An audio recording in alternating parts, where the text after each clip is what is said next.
So it's me again.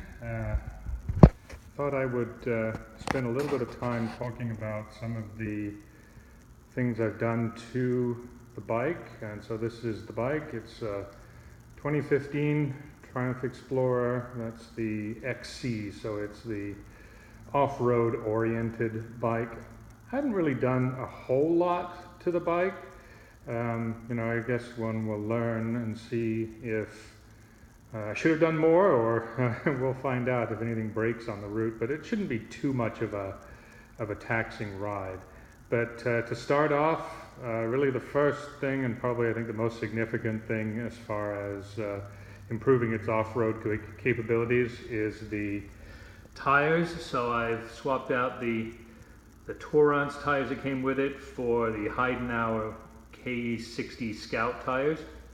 Heard a lot of good things about them. They ride really well since I've had them on. And so here's the back tire here. The nice thing about them is that they last a really long time. So hopefully that'll help the off-roading a little bit. And they seem pretty comfortable on road, so we'll see how that goes. The next big item, actually the most expensive item, as you can see here, is the SW Motec aluminum panniers that I bought. I do have the kind of Triumph spec ones that came with the bike. Well, actually I bought them. But I was a little worried. The mounting brackets are pretty weak on those, and they're basically plastic, plus they're hinged at the bottom. So I was concerned. These ones are the 46 liter on both sides. You can see it does make the bike look kind of fat. But they hold a ton of stuff, and they should be really solid. So we'll see how that goes. On the back here, this is the Ultrider luggage rack that I put on the bike. You can see it's got the Rotopack bracket here. I'll be carrying 2 gallons of extra fuel and 2 gallons of water with me. Again, maybe overkill given the route, but I really don't want to run out of water, and I seriously don't want to run out of fuel. And it doesn't really take up too much room on the bike. They kind of hang off the back there. I'll have a dry bag that'll be sitting across the passenger seat, so it doesn't really affect the luggage capability too much. But I think this will be a big improvement, and will certainly give me peace of mind. So up here, I'm using the Ram Mounts X-Grip for my phone.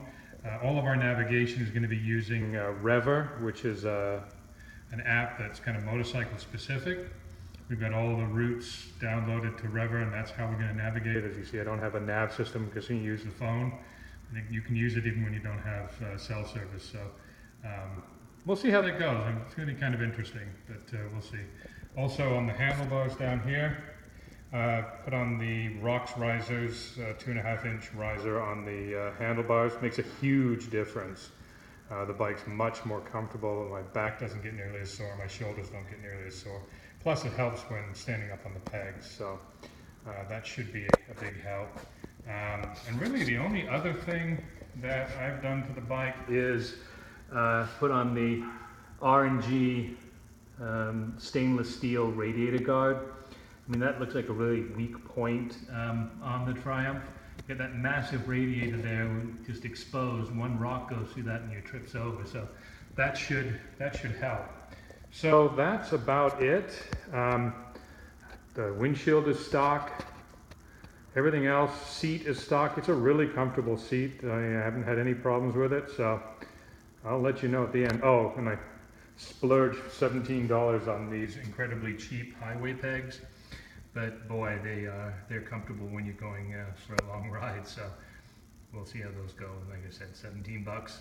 There you can see the screw heads are already starting to rust. So I'll probably toss those after the trip. But if they last for the trip, that'll work. So that's where we're at.